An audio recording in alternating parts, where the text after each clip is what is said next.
and hello and welcome everyone.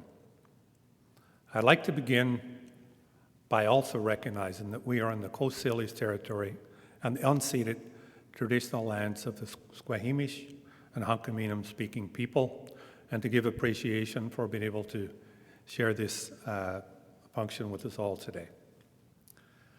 Thank you to the members of the Burnaby Board of Trade for inviting me here to give an important update on the state of our city, and thank you to our sponsors who have helped to make this happen.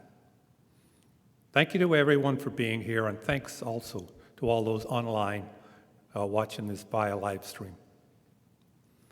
I would like to begin today, though, by acknowledging the recent passing of two Burnaby City councillors, Nick Volkow and Councillor Paul, who passed away on June 20th, and Councillor Paul McDonnell, who passed away on July 12th.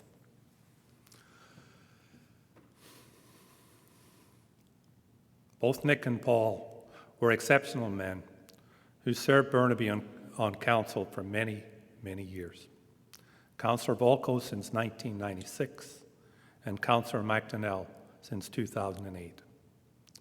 The legacies of their individual contribution to our community will continue to benefit Burnaby citizens and businesses for many years to come. Councillor Volkow helped develop Burnaby's first skateboarding parks and was a force behind the creation of the city's youth centres. In fact, many of the parks and facilities our residents now enjoy daily are a direct result of Nick's tireless work.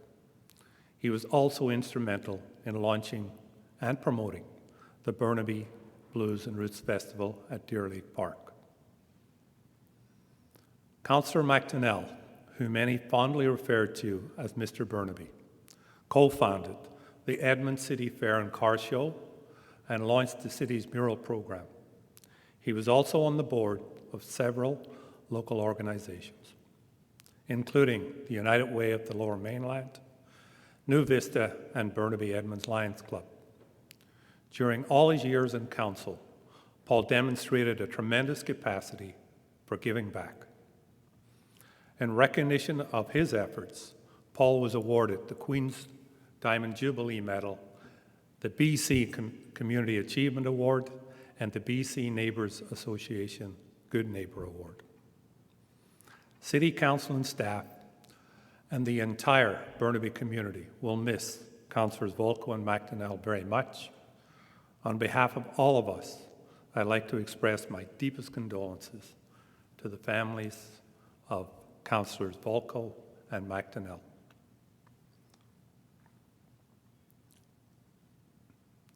In so many ways, this has been such a challenging year for everyone. In response, so many people from all areas of Burnaby have stepped up to assist. The impact of COVID-19 continues to ripple across our community, our country, and indeed the world. Our lives have changed, and the way we do business has changed, as well we can all see in this room today. Burnaby businesses are the fabric of our community, and we are determined to support all of you here as you sustain and develop your businesses throughout the pandemic. The city is fortunate to have a strong ally in the Burnaby Board of Trade, and we are pleased to collaborate with the Burnaby Board of Trade's Business Recovery Task Force. This task force is playing a vital role in our community by providing short-term support for businesses and developing a long-time framework for economic recovery. Even before the task force issued its final report, the city was already implementing some of these quick start recommendations. One of them is our Active Sidewalks Open Businesses program. This program lets businesses apply to temporarily expand their operating space, either into their own private space, like their parking lots, or into the city's right-of-way. Local restaurants are already using the program to temporarily expand their summer patios. By design, this program casts a wide net, and we anticipate that retail stores will use the space for outdoor displays or simply as an area for customers to wait in line to enter their store. We've expedited the application process because we know we need to act quickly, and we have waived the application fee.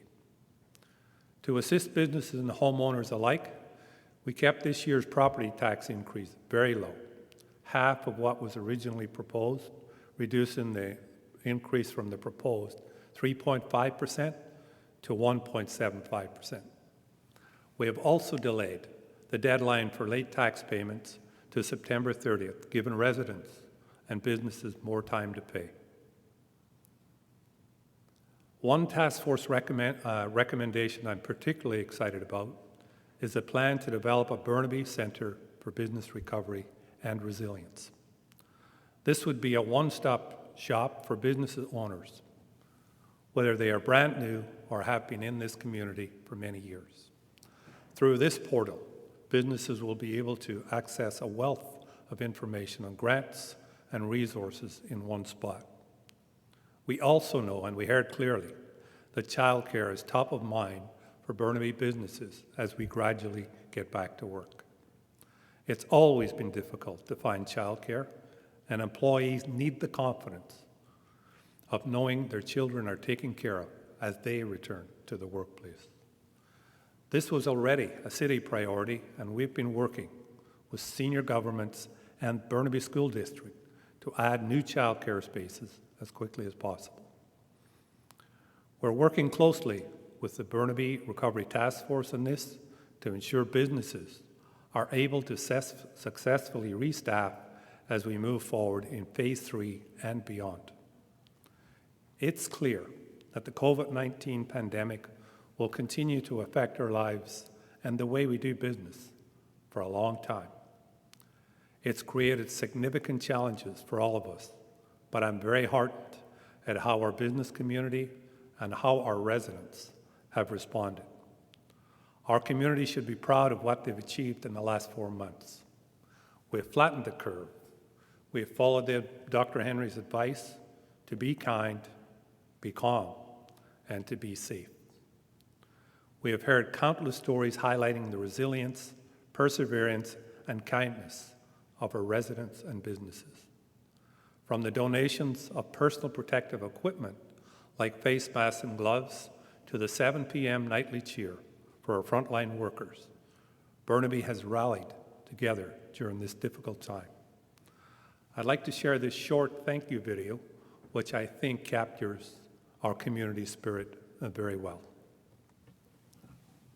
These past few months have been tough on many of us, but you've risen to the challenge. You've opened your hearts and helped care for others. You've stayed inside and you've shown your pride. You've kept your distance and you've committed to making the sacrifices necessary for the sake of your neighbors, friends, and families. Together, we have flattened the curve, setting the stage for greater freedom. We're ready for a new normal where we start to reopen our community and our economy slowly and safely. We will do this in a way that ensures we all stay safe, following Dr. Henry's directions. There's no denying it. There's still a long road ahead, but I know Burnaby is ready to go the distance. We see the community spirit. It's there in the way we help and support each other, not because we have to, but because we want to. That's the Burnaby way. Thank you to our first responders, our frontline workers, our volunteers, and all the community organizations and businesses who are working so hard to keep our community healthy and safe. We're getting through this because of you. In Burnaby, we are all in this together. For you and I, so let's work together, lift the spirit to the sky, 'cause we're all in this together.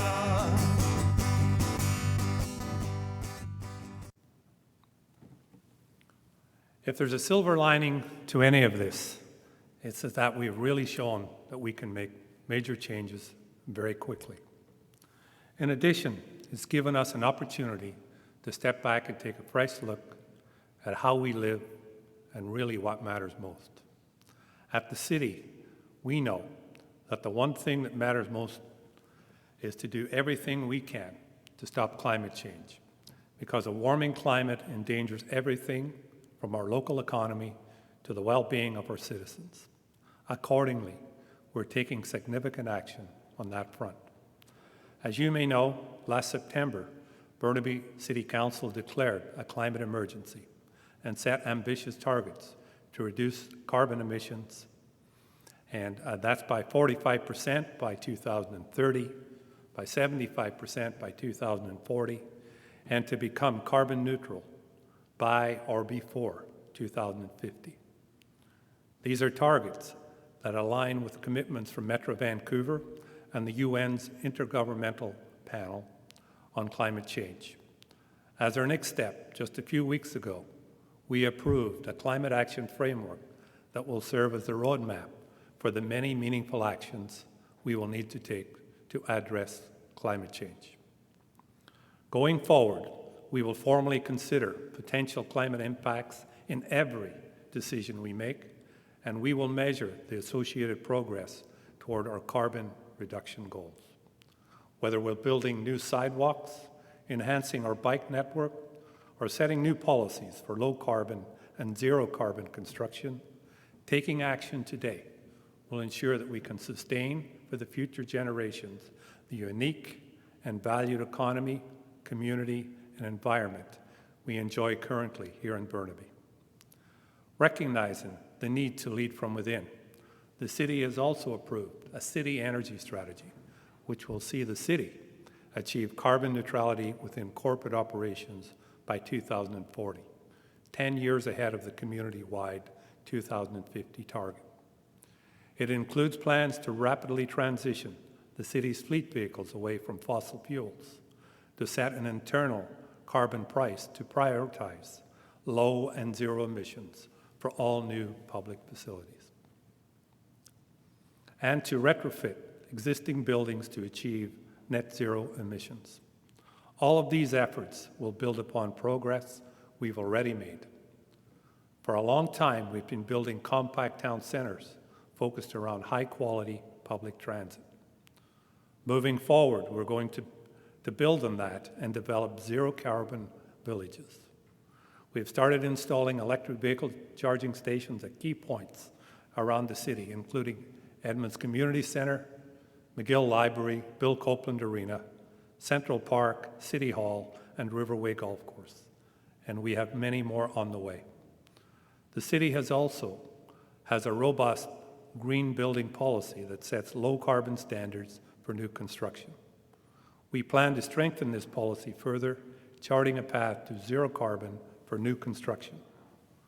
Fortunately, when it comes to cutting carbon, it's very clear where we need to focus, and we know that transportation and buildings account for the lion's share of our emissions today.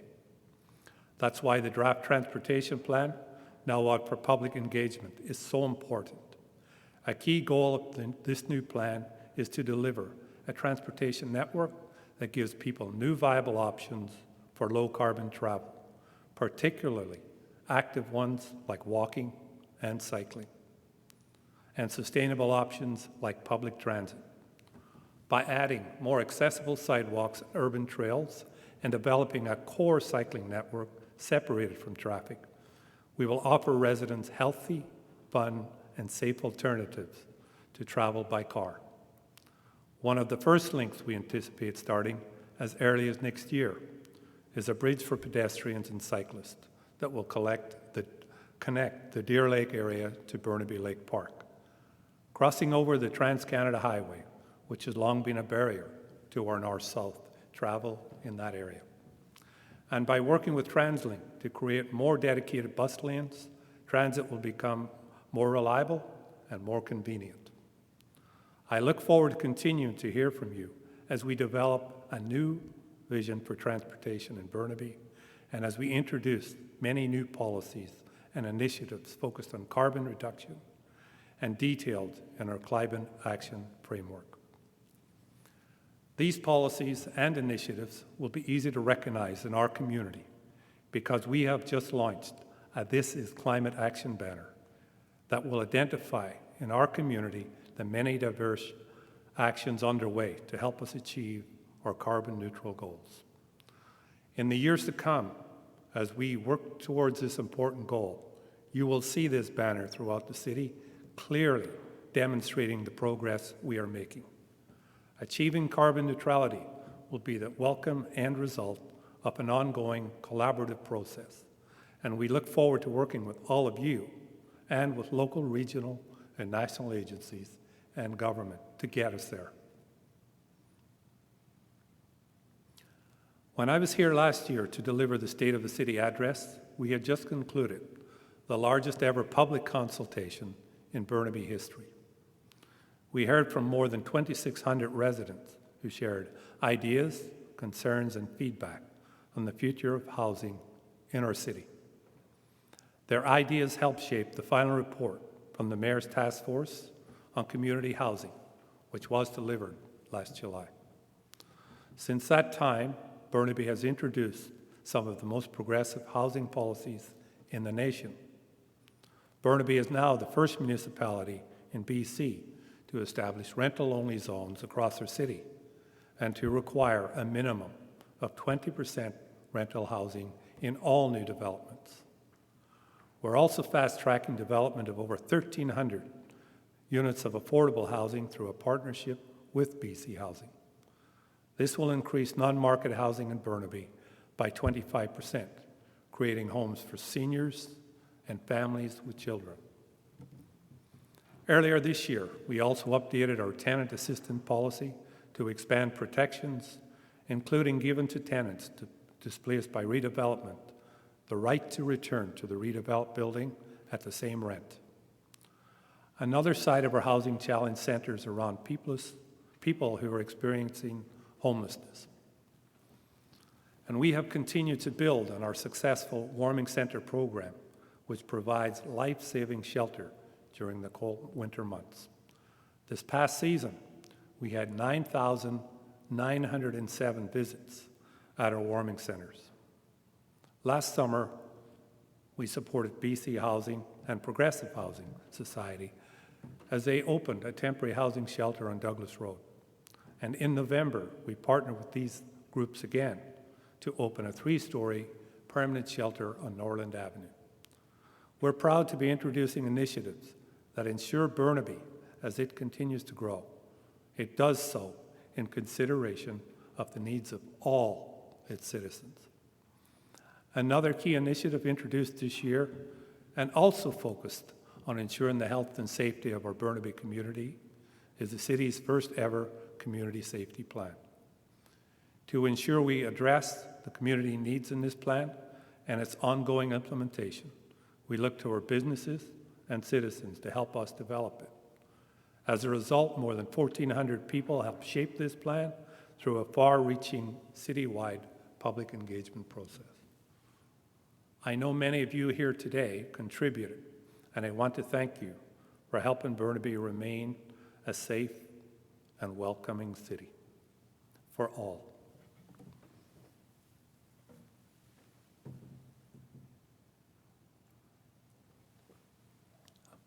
Not done yet, Paul. I know you were hoping. When I reflect on the past year and our community's many successes, even during the uniquely challenging time, it's clear to me that so many of our greatest achievements are rooted in our community's many partnerships, dialogues, and collaborations. For this reason, we will continue to look to you for ideas as we work to ensure businesses in Burnaby thrive, regardless of any challenges we may face. Thank you again to the Burnaby Board of Trade for inviting me here today to give the State of City address, and thank you to all of you for taking the time to attend or watch via live stream. I look forward to continue to work with all of you to shape Burnaby's very bright future. Thank you.